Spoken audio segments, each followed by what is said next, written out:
Hi everybody, this is another live video brought to you by your friend Carson. I wonder if this is actually going to work. I put my phone into airplane mode this time because last time I did a video, the audio cut out at around 20 minutes, and I think the reason is somebody tried calling me. I could hear the phone vibrate in the video, and then shortly thereafter the audio quality went from like maybe an 8. Happy birthday, thanks cuz. Let me know if you can hear me all right, because this was like a thing that, you know, last time it didn't work out too well.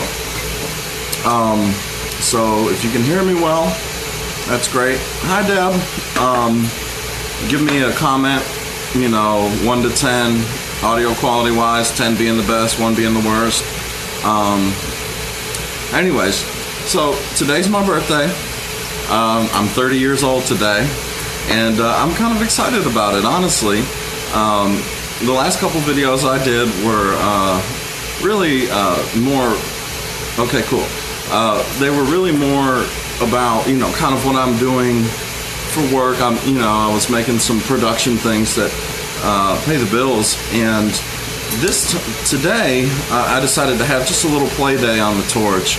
I think it's really important, kind of as a artist, to give myself time to be creative and to play around. So I'm going to attempt to make myself a birthday cake. I thought that would be appropriate. And, you know, since it's my birthday after all. So I'm going to try to make a glass birthday cake. I've never made a glass cake before. I don't know how it's going to turn out. It could very well, you know, crack and be trash at the end of this. But I'll give it the good old college try, as they say. Also of note is one of the techniques. There's different types of schools in lamp working, which is what I do. And what I was demonstrating before was it's called hollow work, right? So there's a tube, there's another tube maybe, and you're blowing into it, you're creating pressure, manipulating the glass that way. With this technique, I'll be doing what's called more solid work, and there are a lot of artists of note that do exclusively solid work. So marble makers, that would be considered a solid work. Also figurines, things like that. I know there's a video kind of going around where the guy's an Italian guy, and he's actually using soft glass, and he has a big gather, and he's making this stallion, right? Stallion figurine.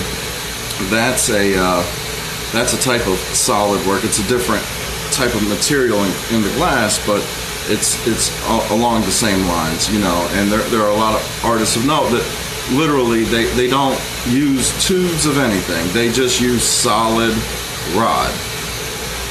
So what I'll be starting out with is this will become my blank.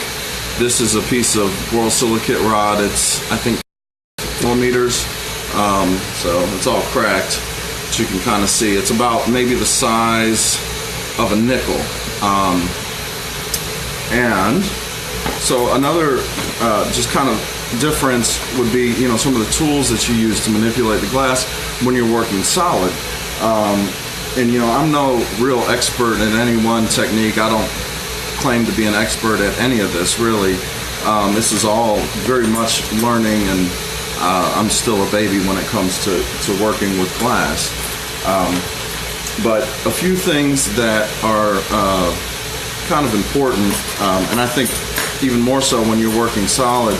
I'll just kind of show you guys some tools. You know, I've got an assortment of tweezers, and, you know, they're just tweezers, right? But one of the most frustrating parts about working glass is that you can't touch it. You know, it's really hot. So when you manipulate the glass, you know, my instinct is I just want to mold it, right? I just want to touch it, and you can't. So you have to have something to touch it with, right? One of my friends calls this the most important tool in the shop, and it is just a butter knife. And you know, with this knife I can take and make slices, I can pull glass to the left or to the right. You know, a really important tool to have. I've got a couple of tungsten picks here, and these picks you can heat them up to red hot and poke, and they maintain their shape. They maintain their you know, their integrity. They're made out of tungsten. Here's another type of knife. This is a graphite bladed knife. This was actually a hand-me-down knife. It was given to me by one of my good friends and teachers, Chris, and I kind of resurrected it. It was pretty dull, and I kind of sharpened it up. And so that's another tool that you might use in a solid work type of a situation. So that's kind of a brief overview of some of the tools I'll be using. I'm also going to be, instead of making a clear birthday cake, I'm going to be using a couple of colors. This color here is called amber purple, and it has different chemicals in it, oxides and whatnot, that make it strike. In a striking color, you guys can see the difference between this and this, right? So when the glass comes raw, it looks like this, the main body. After you expose it to flame and it heats up and cools down, it strikes, and that brings different parts of the chemical composition to the surface. It changes the color, right? So that's called amber purple. This is double amber purple, I believe. It might be, it's in the amber purple family. It might not be made by the same manufacturer that makes amber purple and double amber purple, but it's the similar type of a color. So two different types of amber purple. So it's going to be kind of like a funky, psychedelic, maybe kind of I don't know, like a reddy, ambery type of a birthday cake. So I don't know if reddy or ambery are even words, but we'll go with that. So anyways, oh, also tool of note, be a graphite paddle. I've got a graphite marver. It's got a nice angle, so I can use that to manipulate the glass, manipulate the shape of the glass as I go along. Also, I have a graphite pad that's out of the range of the shot that I'll be using, etc., etc. So, hey Dustin. I don't know if you're still watching, but hey, I've really enjoyed a lot of the last two times I've done these videos. I've had a lot of fun with them, and I really kind of want to make it into a thing, you know. And if nothing else, it's just a lot of fun to have people in the shop with me, and it's just I think it's a different way to share and to engage with my friends, you know. So the last couple were just a lot of fun. So I've been sitting, you know, when I'm not blowing glass, when I'm just kind of sitting around the house, just thinking about, oh man, what's the next thing I can do, you know. And for me anyways, I know that when I start to have those types of inspirational thoughts, you know, it means I should pursue it. One of the things that I was thinking about that is also kind of an interesting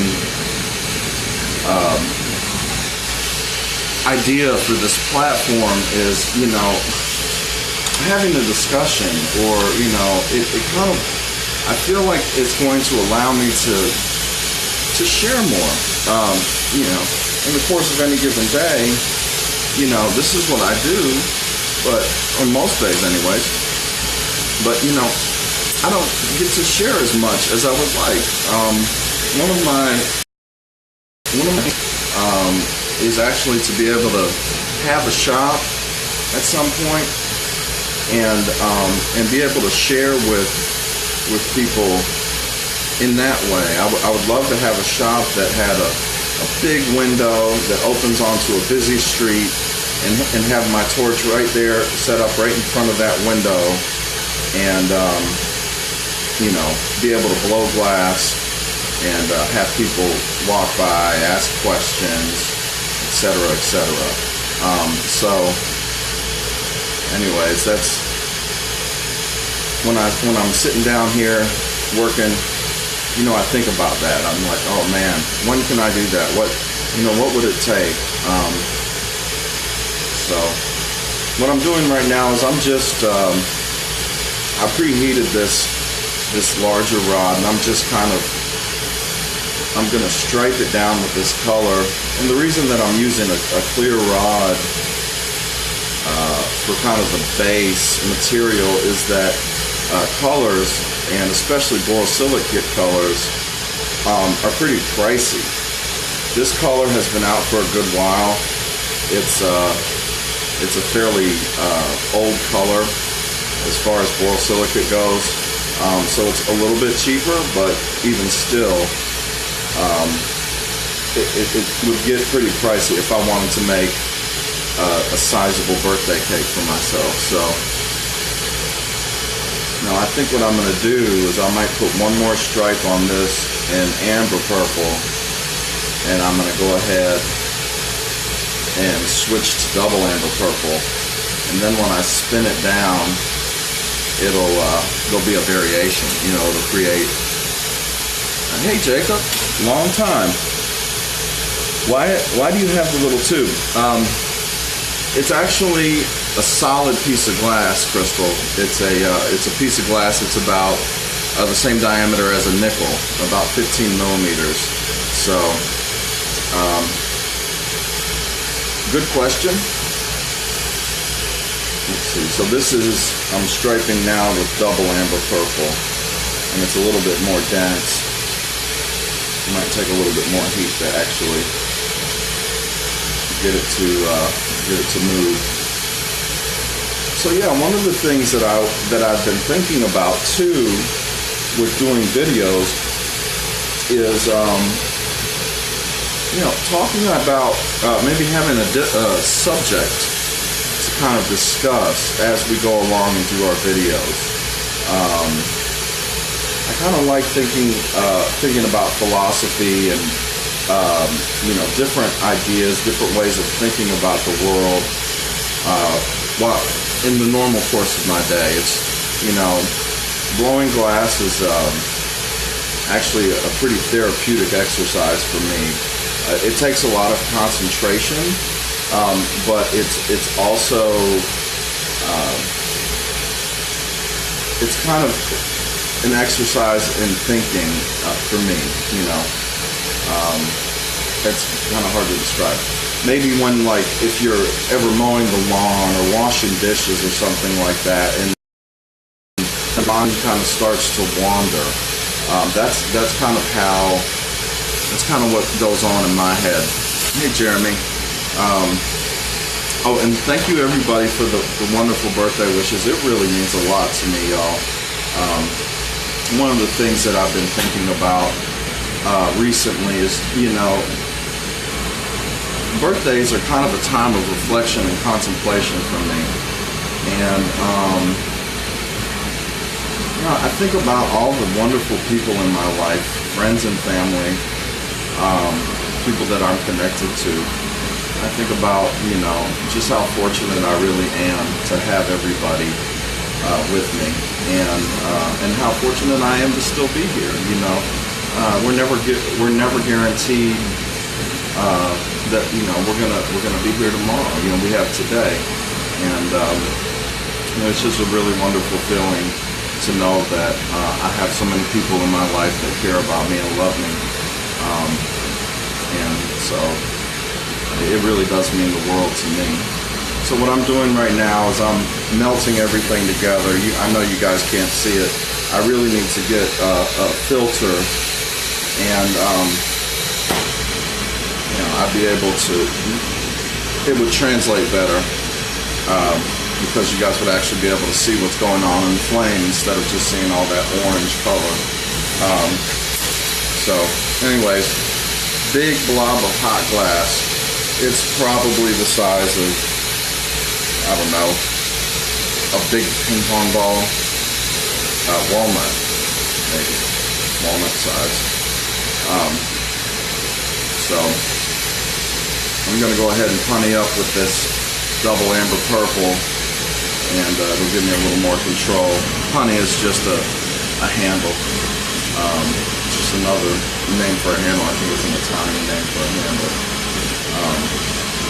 So anyways, I'm heating. Yeah, so solid work, it's different, you know. It's different than it's just a very different type of a way to work the glass. You know, with hollow work, you're really concerned about wall weights. You're concerned about you know, evenly heating in such a way that you'll be able to blow and have a nice consistent wall and everything else. With solid work, it's really more about heat control.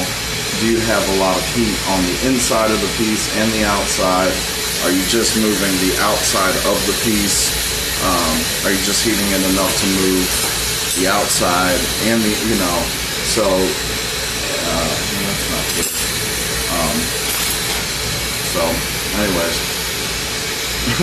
one of the things that took me forever to realize is that, you know, I make pendants and things like that, and when you make a pendant, you put a backing on it, and so, you know, I might back it with, say, a red, and but once you put a backing on it, you have to pull it off of whatever other rod you had, so you have to attach a punny, right, a temporary handle,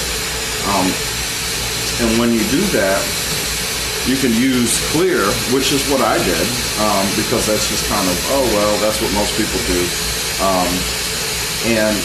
But what happens is, if you're not careful, you'll leave a little bit of clear, and it'll be obvious that that's where you put your punny. So then you have to clean it off, and it takes a little bit of extra time. And it took me about 2.5 years to figure out, oh, wait, if I back this thing with clear, why don't I just punny, or if I back it with red, why don't I just punny up to it with more red? And that way, if it leaves with a little red, I don't have to worry about it, you know, being, you know, I don't have to worry about picking it off or anything like that. I can make it, it just took an extra step away from the process, which saves time, therefore, you know, makes it easier. So anyways, I've got this blob of glass right now, and it's double amber purple and amber purple coated on top of clear, and I'm holding it one side with the amber purple, one side with the double amber purple, and I think it's about time to start shaping it into that birthday cake shape. So yeah, it's going to be kind of a funky psychedelic birthday doodad. I was just like, oh, what should I do? You know, if I play with glass on my birthday, what should I make? You know, and I'm making a birthday cake because why the hell not? So, hey guys, if you guys are just joining us, what's up, brother? Happy birthday to me. Thank you, Jeremy. I appreciate that. One of the things that I was explaining is that, you know, I enjoy making, having a play day on the torch. Alex? Holy crap. So, anyways. Also, I'd just like to put this out there. If anybody, you know, I know my buddy Jeremy was just watching, and Jeremy is a visual artist, and we had talked about doing some collaborations together, and we actually really should get on that. But if any of you guys watching are into making art stuff and you'd like to collaborate, I would love to do that. I think that the possibilities are endless. It's one of the things that I was thinking about maybe talking about as a topic of discussion is, imagination, possibilities.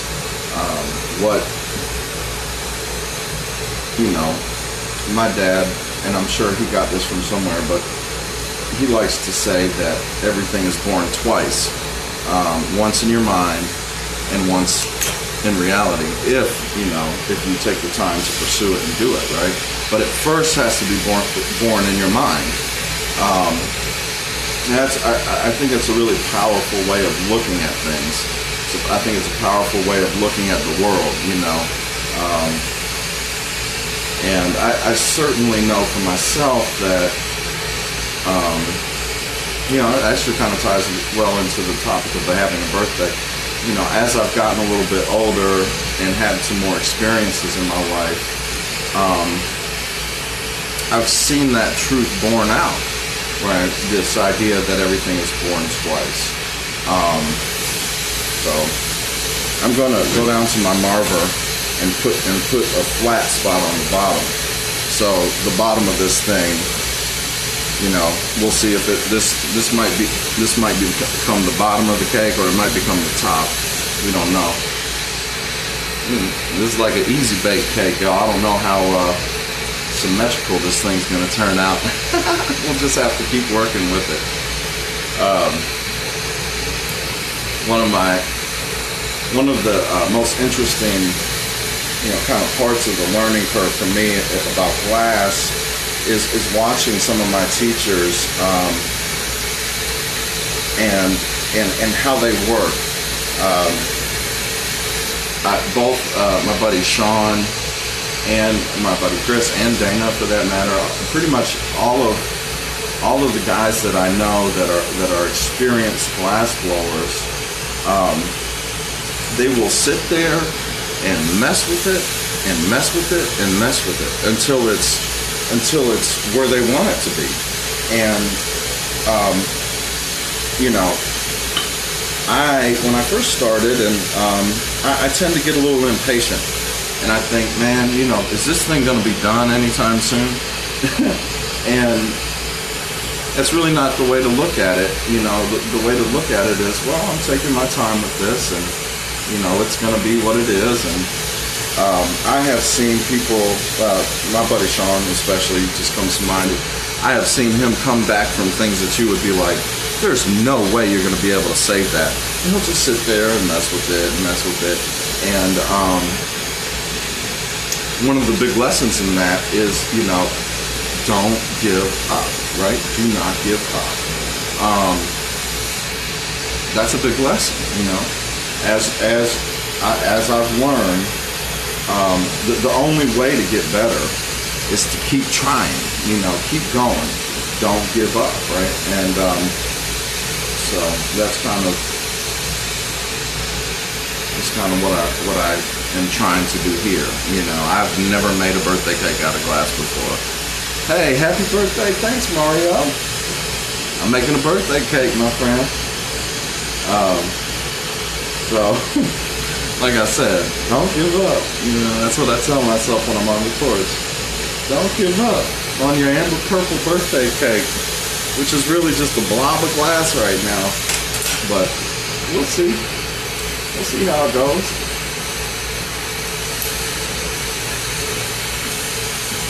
And kind of back to that topic of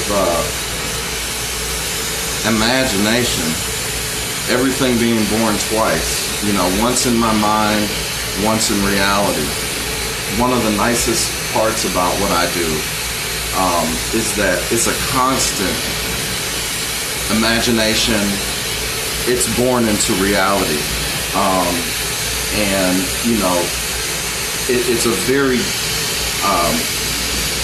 almost immediate gratification type of, I think of glass and glass blowers. We're having to constantly innovate, and change and maybe innovate on a technique, or how can I do this? And so it's really engaging in that way, where I don't get bored. If I'm bored, it means I'm doing something wrong. I have to constantly imagine, what is it going to take, for this? What is it going to take to make a birthday cake out of glass? And who the hell needs a birthday cake out of glass anyway? I mean, nobody really needs a glass birthday cake, but I'm going to do it, Who said I can't? Nobody said I can't. And that's the same way life is, I think. Life should be like that. Who's to say I can't do something? It's the most wonderful thing about, I think being in a free country, and being able to imagine. Who's to say that I can't do X thing? The only real person that will say that really matters is me. Nobody else. People might doubt, but I've had people doubt me about different endeavors or things that I've wanted to do in my life, and I say, well, sorry I don't have your vote of confidence, but I'm going to try this out. And if it doesn't work out for me, I'll say that you were right. But I guarantee you, if you don't try, you'll never know. So that's kind of looking like a cake, kind of cakey. I might, you guys see, I was telling you about that striking color. If you're not a glass blower, you already know this, I'm sorry, but that striking color, that amber purple, it looks clear when it was hot, but now it's amber and purple. Josh Kelly, what's going on?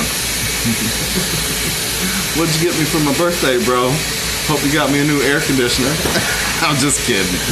No. Oh, that's going to be a pretty birthday cake.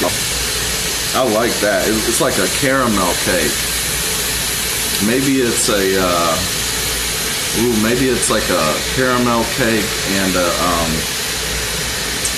what's that? Red Devil's food? I don't know. Maybe Devil's food, but Devil's food cake it's got white icing. Maybe it's a caramel cake. It might be a bundt cake. We were I used to be a Boy Scout, and when we were in Boy Scouts, we'd go on a trip once a month. We'd do a camping trip, and the camping trips, sometimes we'd make what's called a dump cake, where you'd take a couple of boxes of cake mix, and then you'd go ahead and dump it into a Dutch oven, and you put in like canned peaches and different things like that. So I don't think this is a dump cake. A dump cake didn't look very good. I think this one looks better than a dump cake would. But anyways, okay, so I've got a body of a cake now, and I'm wondering, that's the other thing.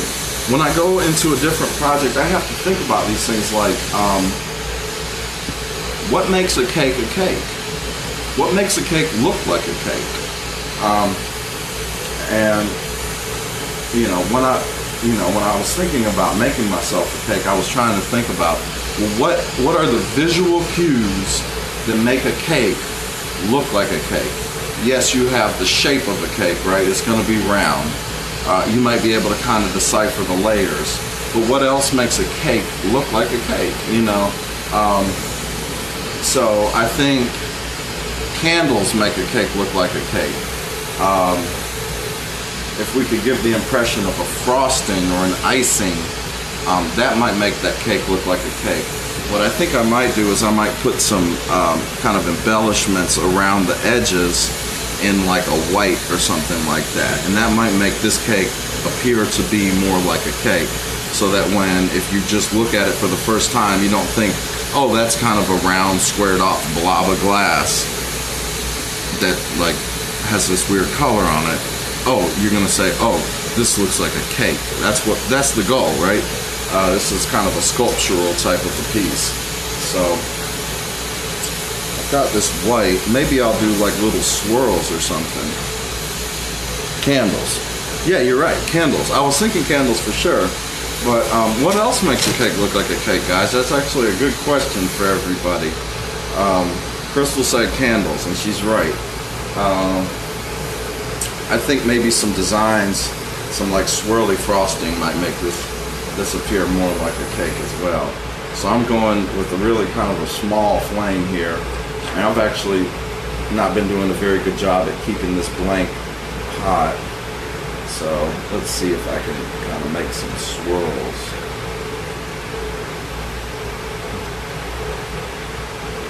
Oh. What makes a cake a cake? And I feel bad for those people that are,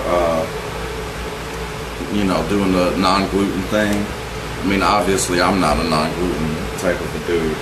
But, you know, maybe you feel better about yourself because you don't eat flour or whatever.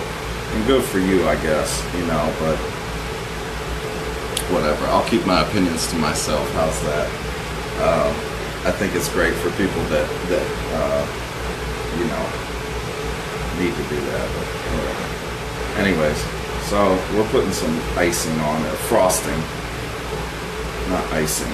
Icing is just sugar and milk usually. Frosting has butter and sugar and cream and all kinds of things. So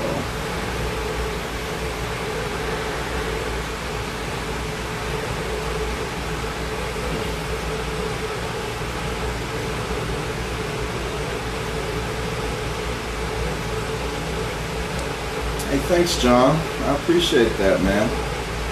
Yeah, I'm making myself a birthday cake. Alright. Yeah, I think that makes that look more cakey. I'll do maybe a couple more. I'll give myself some negative space so you can kind of see the other color in there. That kind of looks good, right? Yeah, let's see. We'll see how it turns out. It's the first birthday cake I've ever made out of glass. I remember there was this one year where I think it was kind of a big birthday year for my stepmom, and you know, me and my dad, I was probably, I don't know, 10 or 11, and me and my dad decided that we were going to make a cake for her. Well, actually, I think it was mostly my dad's idea. And so we pulled out this recipe book, and my dad, he's a great cook, but he's not much of a baker. And he didn't have that much experience with baking at the time. So we, you know, he asked me, all right, Carson, well, what kind of cake should we make for Kath? And I told, you know, so we opened up this book of recipes, and I found one, I think it was Black Forest cake, which was like, it's actually a technically difficult cake to make. I think there's a lot of things about that cake that could go wrong. And my dad, you know, didn't read ahead in the instructions, and you know, neither did I. So you know, when you're baking, it says, oh well, first you know, combine this and then combine that and do this, and there's like, you know, several different steps to that process. And so we went ahead and basically just dumped everything into a bowl. I mean, sugar, flour, I mean everything, you know, and that's just not how you're supposed to be doing things when you're baking. And we did all that, and then we got to the end of the instructions in this cookbook, and it says, now combine the dry ingredients or something like that, and we were like, oops. But we went ahead and we put it in a pan and, you know, put it in the oven. And I mean, it was, you know, it would look like cake batter when we did it.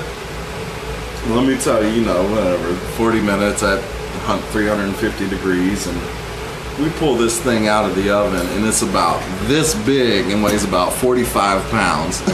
It was totally inedible. And poor Kathy, she was like, "Oh, you guys are so sweet." I'm like, "Sorry, Kath." Anyways, it's a fun memory, and I try to make sure that, you know, my dad never lives that one down. So now the whole internet knows that story, Dad. I hope you're happy.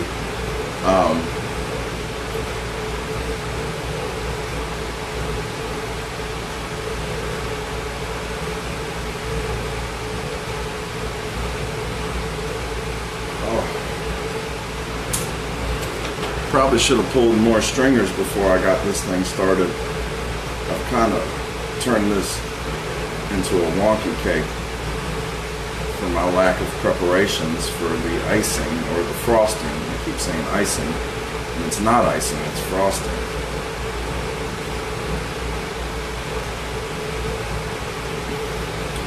I try to ask myself, what would Bob Ross do? Bob Ross would probably say, there are no mistakes, there's just happy accidents. So that's where we're at. I don't know, maybe that. Yeah, you better ask him, Crystal. He'll probably tell you the exact same story. He's not too vain.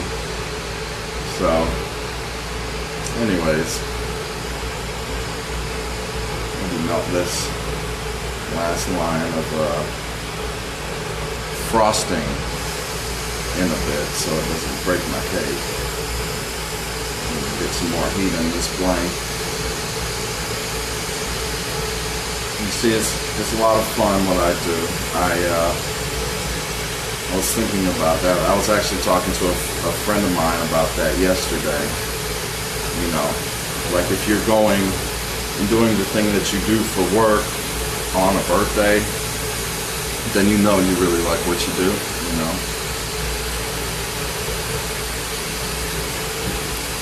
Ooh, y'all, you know what I'm gonna do? Since I kind of blabbered up this stringer work, what I think I'll do is I'll pull it, and it'll create kind of a, let's see, I could pull it down one way and then up the other. I bet you that'll look good.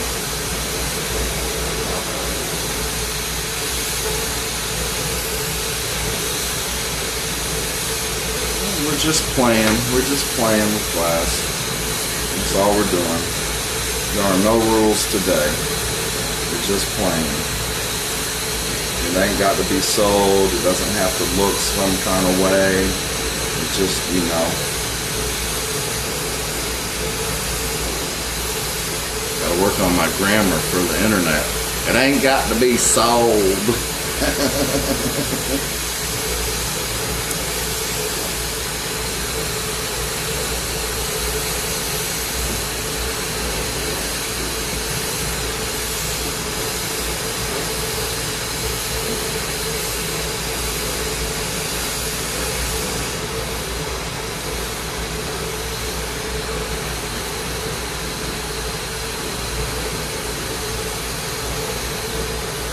Yeah, so imagination, it's a really good thing to think about, you know. I think it is anyways. What can I imagine into being? What's the thing that, you know, what am I drawing inspiration from? It begs more questions than it gives you answers, I think, anyways. You know what I might do? I might rake it down, then I might twirl it. We'll see. It's my cake. I can make it however I want. Last year, for my birthday, I usually, you know, do a birthday dinner with my folks, you know, when they're in town. And My stepmom, Kath, she asked me, so what kind of cake do you want for your birthday? And I told her funfetti cake. And she's like, really, funfetti? And I'm like, yeah, really, funfetti.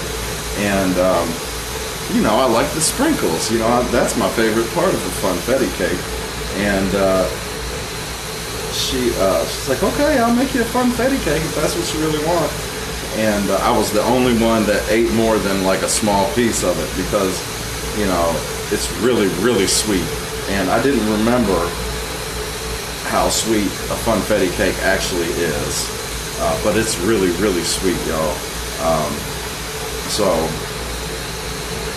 this year I asked for a darn good chocolate cake, which is a recipe that's been kind of floating around that side of the family for, I guess maybe the last 10 or 15 years. And that's a really good cake. I mean, it's darn good. It lives up to its name. And I think you use like sour cream or something in it. So that's where we're at. I think it's looking pretty cakey. I'm gonna kind of heat this back up. I'm afraid that it's not gonna survive. I'll tell you what though, this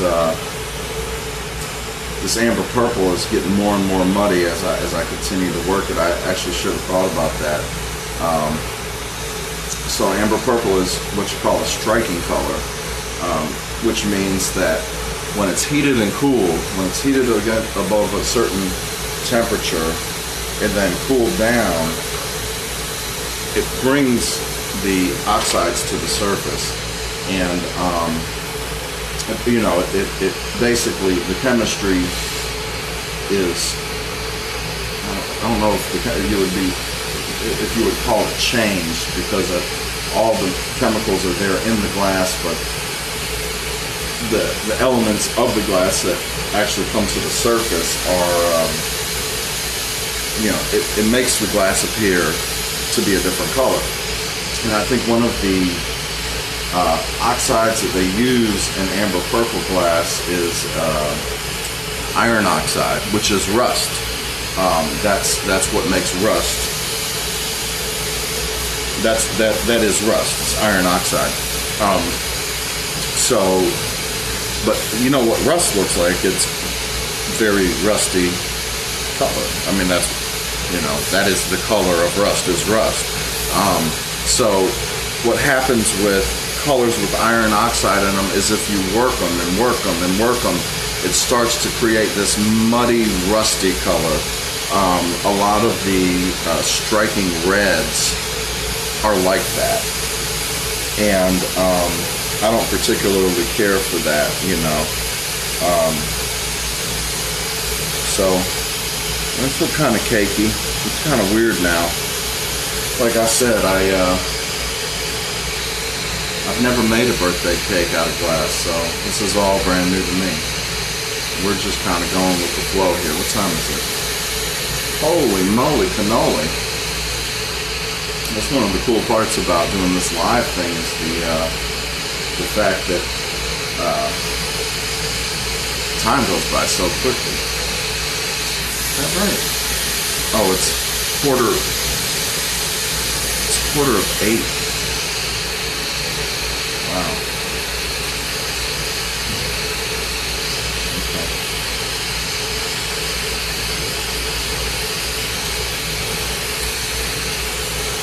I think Crystal is right. Candles need to happen. Hey, Misty. Hey, Reed. Sorry, I can't. Let me see what the comments. Somebody said there's a conversation starter. I'll make sure to ask me about. Okay. Yeah, this whole Facebook Live thing is kind of interesting, you know. I think I'm going to leave the drips down toward the bottom. Yeah, I think that makes it look kind of like a cake. I think that's, maybe I shouldn't have raked it. I don't know. It's kind of gloopy. It's like the cake was sitting out in the sun or something. Well, you know, can't everybody make a best glass cake the first time, right? you're gonna have to make a few janky ones before you actually make a good one. So, cake, and maybe I should put this aside and make some candles. You like it? Thanks, cuz. I don't know. I tend to be pretty critical of my own work, but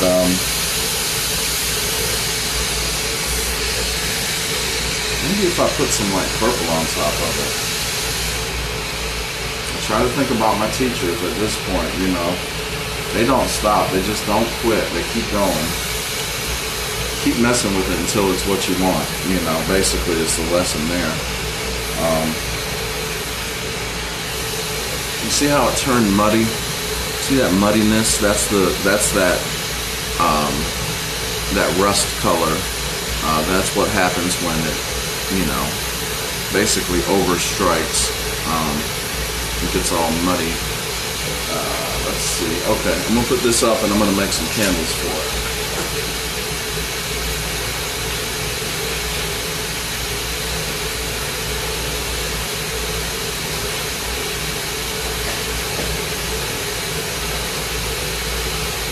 Alright. Now that cake is not that big. I want to say it's probably, no, it's not that big. But, so we gotta have medium to small candles, because if you had, you know, everything kind of has to be in proportion. Thanks, Reed. Everything has to, you know, be in proportion to itself. Now, this right here is just the tail end of a piece of twisty cane that I made ages ago. It's just been sitting around. So, it kind of looks like one of those birthday candles, though. So I'm just gonna maybe twist up some of this. And this thing might pop because twisty cane has a lot of tension and stress. So it's very tense.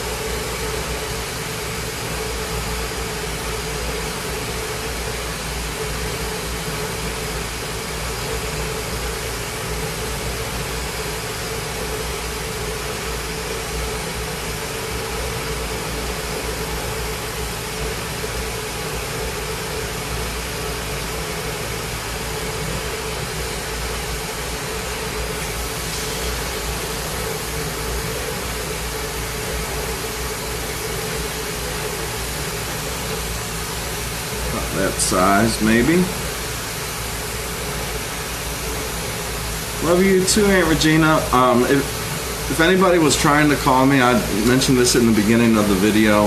I turned airplane mode on the phone because last time I made a video, it cut out the sound when I made a call or when somebody called me. And if you're just joining me, I put it in the description, but I'll tell you again, I'm making a glass birthday cake for myself. So,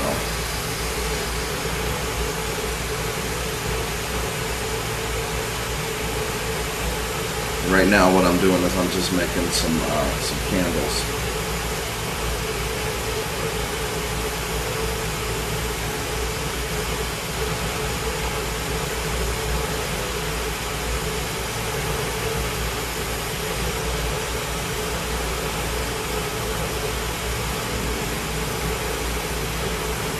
Yeah, I probably shouldn't have gone with that amber purple.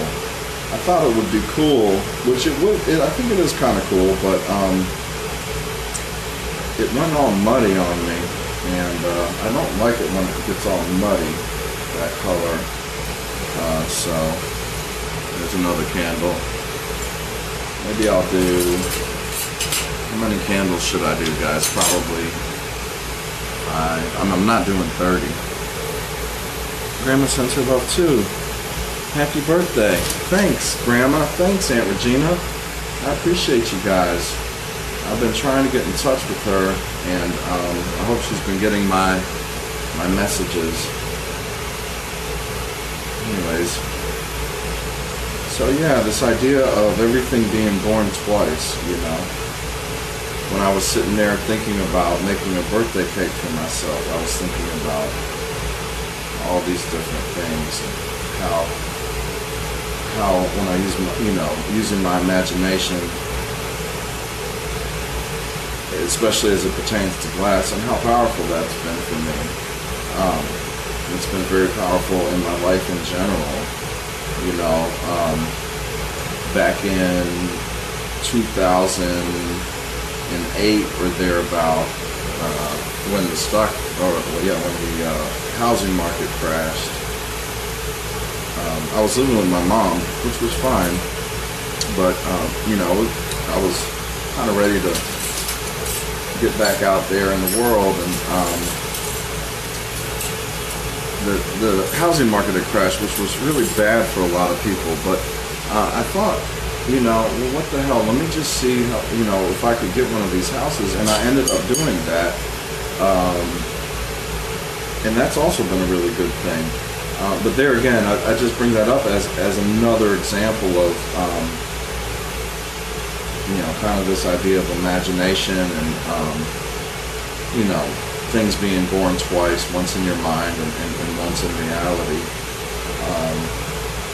And I think about that as a lesson because my life would be a lot different right now had I not made that decision. And in thinking about birthdays and kind of this idea of reflection and contemplation, as on your birthday or on my birthday, and it being a time of contemplation and reflection. And, so I was thinking about that too. Okay, so I've got 4 candles made so far. Thank you. Hey, Adam. I've got 4 candles made so far. Maybe I'll make a couple more. Maybe 6 candles. Isn't there a song about that? One of them old songs? I don't know.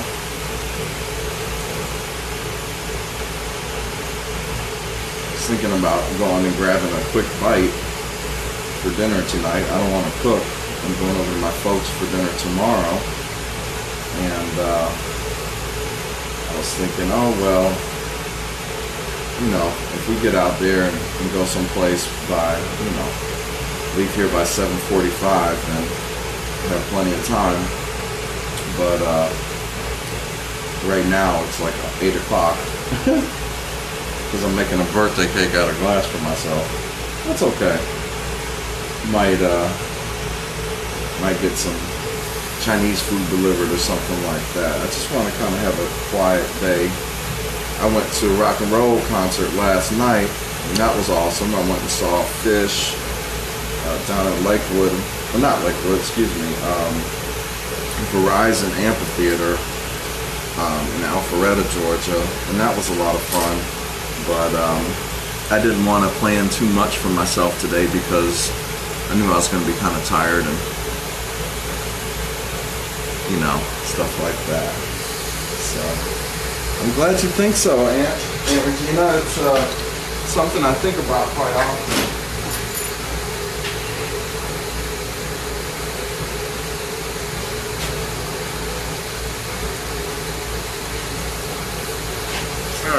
So here's where we're at with this cake blank. You know what I think I'm gonna do is I'm gonna twirl this up, and I might be more happy with it if I do that, and I might not. So what I'm gonna do is I'm gonna pick a spot on this thing and get the glass on the surface fairly hot, and I'm going to put a rod onto it, twist it, and we'll see what that looks like. It might give us a good effect for our cake here. Maybe a bigger rod would help. Maybe not.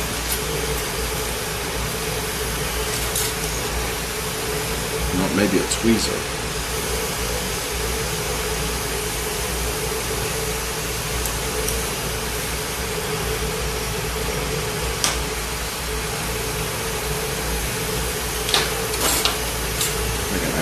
rod is going to be the trick.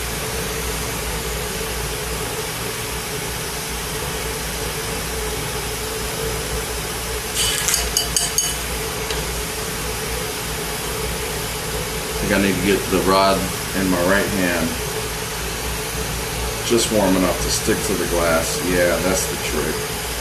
Just warm enough to stick, and then I'll be able to spin it. It's always a learning process, guys. It's a continual learning process. That's one of the things that makes glass so engaging for me, is that I'm constantly having to learn and make mistakes and learn. It's very analogous to life. Constant learning, making mistakes. I love that. I guess it's kind of a meme that's been floating around Facebook for a while, but it's like a graph, and it's one of them says, what I think success is going to be, and it's like a straight line from like non-successful, diagonally to successful, and then on the next little part of it says, what success actually looks like, and it's like kind of like the stock market looks like. Over time it all works out, but in the short term it's like, whoo. I just made a wonky birthday cake out of glass. But again, it comes back to that idea of imagination, inspiration. If you don't try, you're never gonna get it. If you don't try, you're never ever gonna get it. And I know certainly it's true for myself and a lot of my friends that are glass blowers, especially. We are stubborn.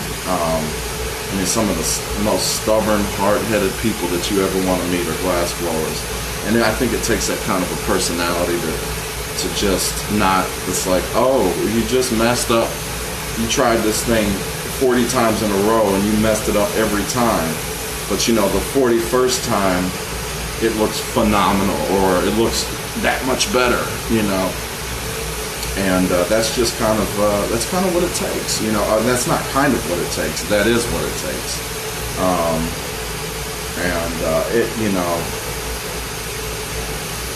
With glass, I have it's a love-hate, or it's a love-frustrated relationship. It's complicated, that's what they say. You're around those dating sites, it's complicated, right? It's like, it's a passion, it's an addiction, and it's the most frustrating thing in the world at points. But overall, I think it's totally worth it. So, let's see where we're at. That's kind of where we're at. And so we're just kind of twisting things up.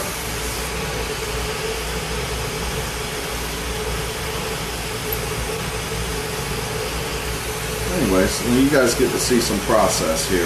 This is not a method, or I feel like I'm repeating myself, because I kind of am. It's not something that I've tried before. Whatever.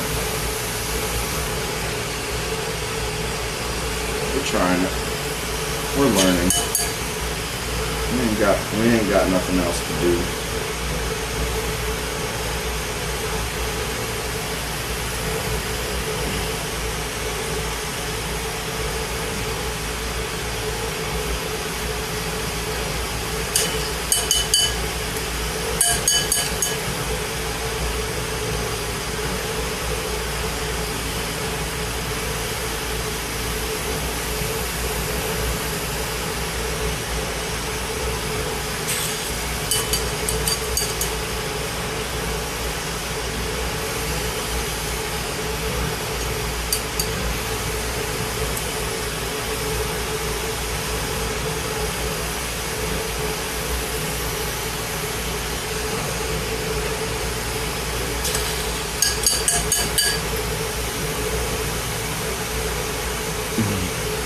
Hey, Uncle Eric.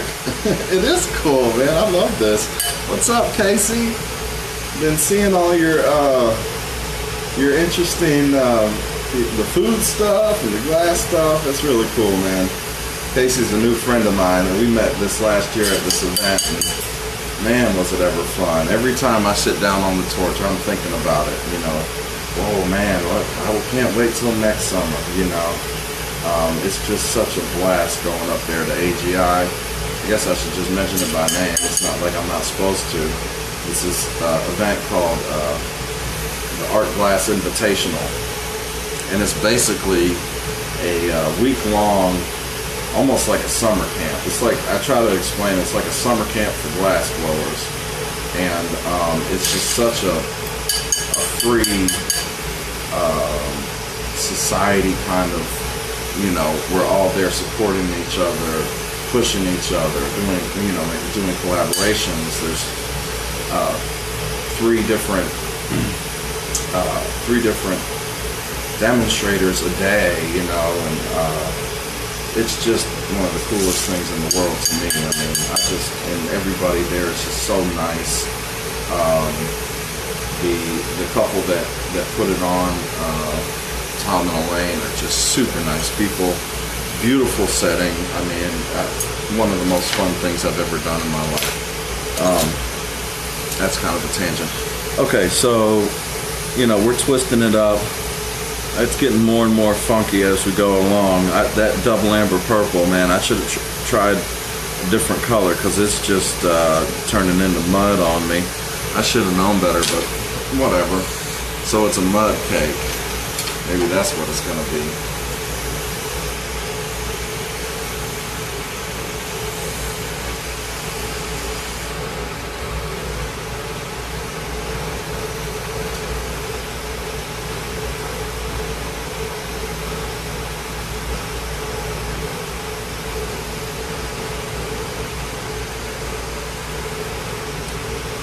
Yeah, I really can't wait till I get a little bit of, you know, a little bit more money, and I can do I really want to set this my glass studio up to be a kind of an online demonstration studio. I mean, at this point, I mean, this has been the coolest thing in the world to me, doing this online sharing with people thing, and it's.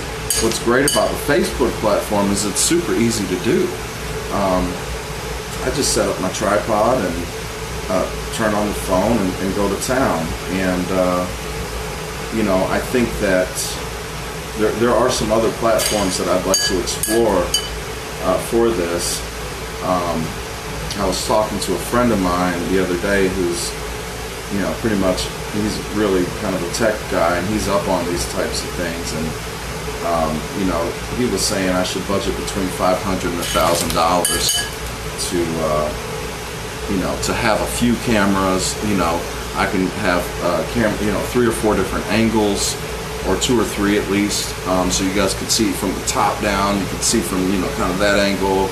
Maybe you could see from underneath, and then also I could get filters. You know, right now everybody is seeing a bunch of sodium flare. As soon as I put some glass into the torch, what you see, that orange is mostly a sodium flare that's created by. So if I you know, when I get a little bit of money together, you know, one of the things I'll have to do is, if I have a dedicated camera or 2 for this, I'll be able to do a lens filter, you know, that will reduce that sodium flare, so that people will actually be able to see what I'm doing when I'm manipulating the glass in my hand in the flame. So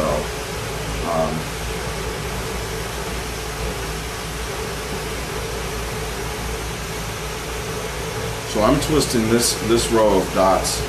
I did the first 2 rows of dots. I twisted them clockwise, and this row of dots I decided to twist counterclockwise. Thanks, Aunt Regina. So we'll see how this turns out. I mean, it's kind of goofy looking right at this minute, but I'm doing a lot of talking. I probably should be doing some paying attention to what I'm actually doing. It's okay.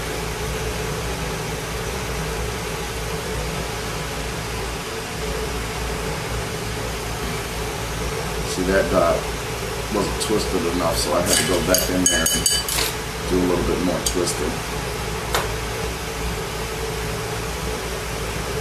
We're just playing. I like Bob Ross, what he says. There's no mistakes, just happy accidents. And, you know, I think he was right on a lot of that stuff. It's just a happy accident, you know.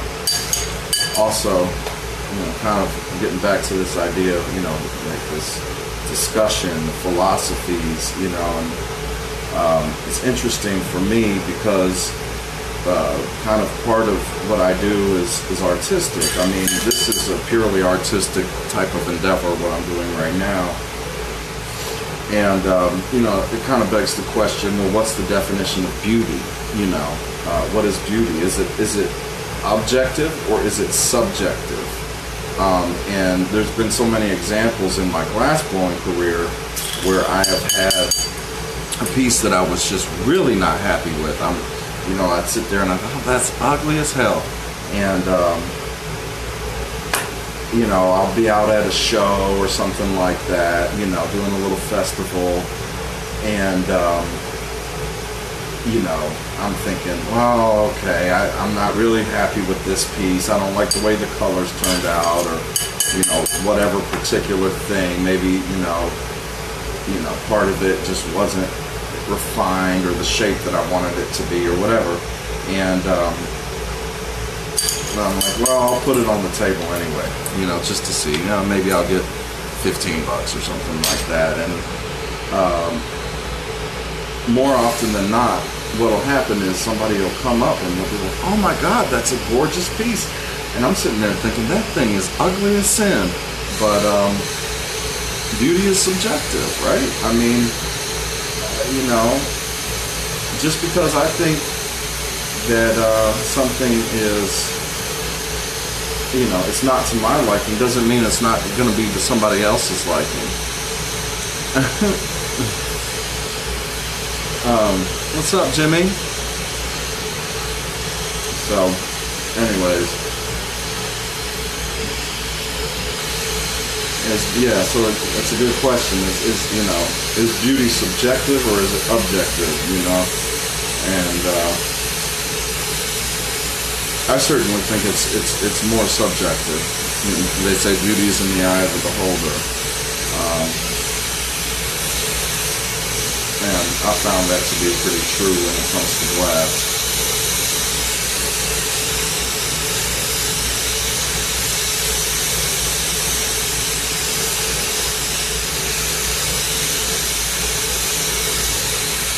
Jimmy, I don't know if you're back in Atlanta or what. I keep seeing your posts and... Okay. Well, I might leave it a little nubbly there. I'm kind of, I think cakes are kind of, you know, when they're frosted, they're nubbly. I mean, they're not perfectly smooth. You know, kind of back to this question of what makes a cake look like a cake, right?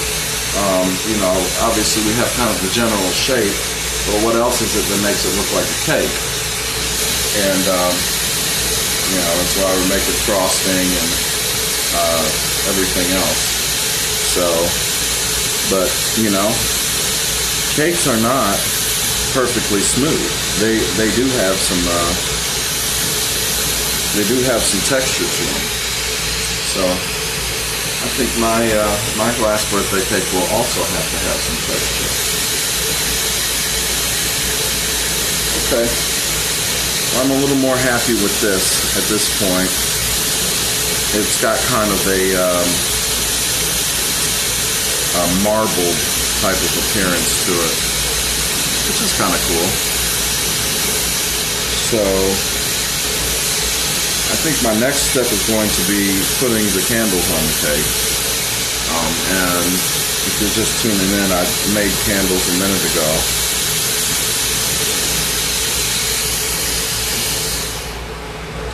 And they're kind of itty bitty because this cake isn't very big. It's one of the candles. It might even need to get smaller. I mean, that scale is like a freaking table candle on a cake. I think they gotta get smaller. Another interesting thing to note about glass is usually the smaller you go, the more difficult it is. So this flame, you guys can see how I turned it way down.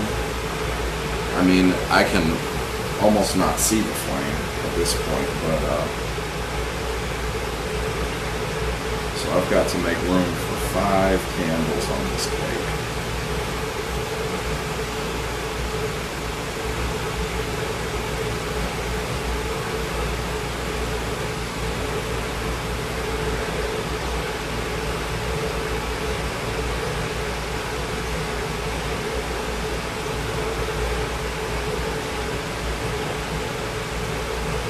Oh yeah, that's a good candle right there.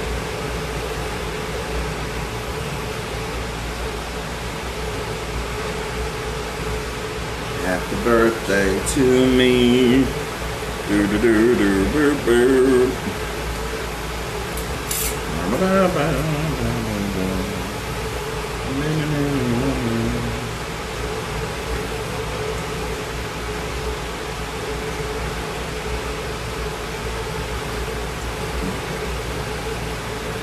5 candles, so I can't really go north, south, east, west with this thing. I've got to kind of place them in such a way that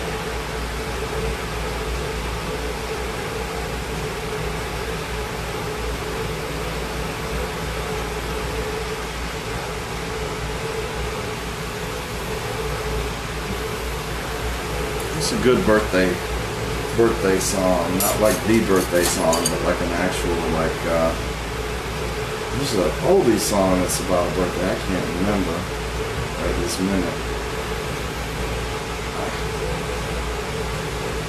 I'll tell you what, guys, glass is pretty challenging.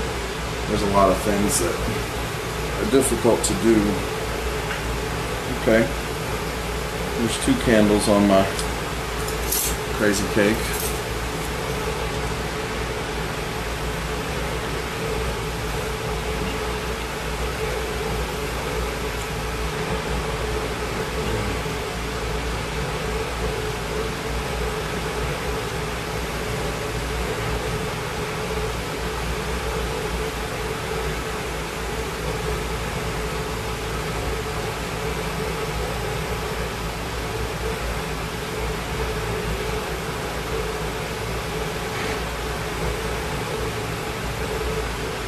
Yeah, this flame right now is so small that if I'm to go really, breathe hard out of my nose, that it'll deflect the flame. I mean, it's that tiny. So,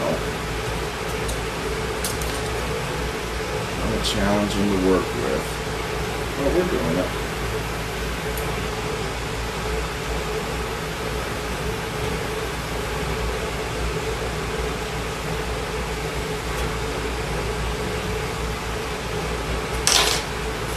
You know what, since I'm making these candles a lot smaller, I've got more material to work with, therefore I can maybe put more candles on it. Hey Eric, I'm not putting 30 candles on this damn thing though. I'm too hungry. Gotta go find some dinner.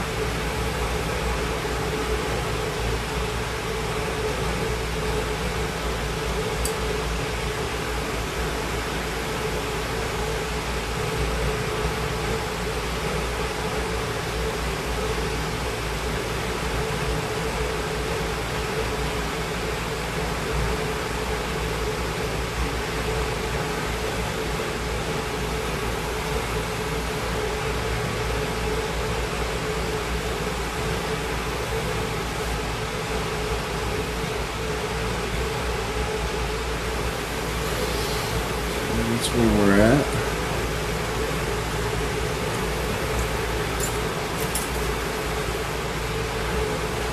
5 coming up. maybe I'll do 6, which has nothing to do with being 30 years old. I think that's just going to be the right number of candles for this cake.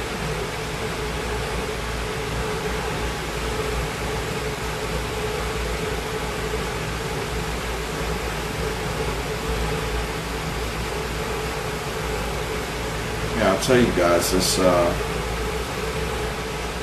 you know, sculptural solid work, it's technically pretty difficult.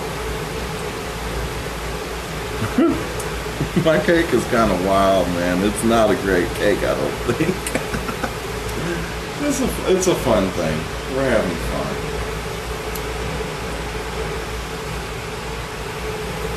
Learning.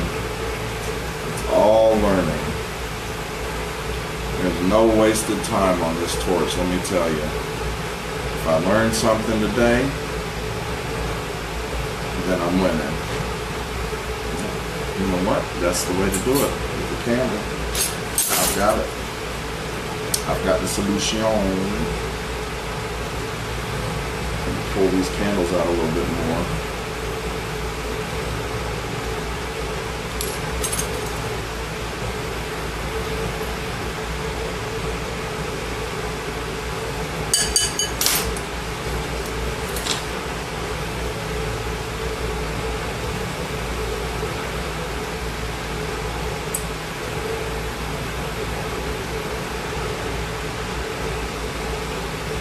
So candles aren't cones in reality, but I think turning them into cones or having a little bit more of a point actually makes them more believable as candles in this situation.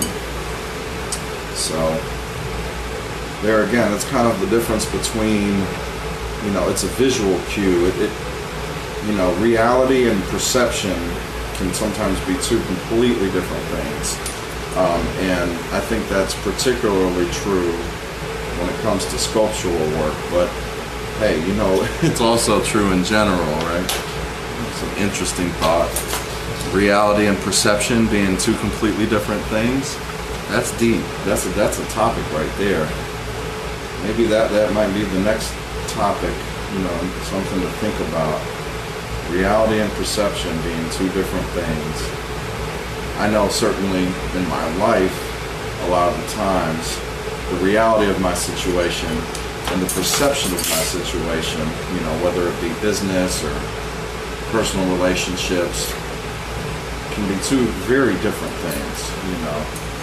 Because I know the reality of my life almost always is that I am more fortunate than most of the people living on the planet Earth. And, you know, I'm not super rich or anything. You know, I don't know. I mean, there's a whole, you know, brings to mind a bunch of other different questions, like, why is it that I was born in a place where we have, you know, drinking water that we can drink right out of the tap? You know, we're in a lot of places in the world, they don't even have that. You know, so anyways, I think we're going to call that one done. It's a little bit wonky, you know. It's the first birthday cake I've ever made out of glass. But I think that's about as good as it's going to get. So I'm going to go ahead and sign off now. Thanks everybody for watching. Thank you guys for all the love and support and all the birthday wishes. It really does mean a whole lot to me. And I think there will be a next time for this. I'm glad you like it, Chris. You know, it looks okay, I think. You know, well, I'm glad you like it. That's a good thing. So, happy birthday to all the birthday people out there. Matt, happy birthday. Matt's a guy I grew up with, and his birthday is also today. So, I think the 22nd of October was a great day. I know it certainly is for me every year. All right, have a good one. Talk to you guys later.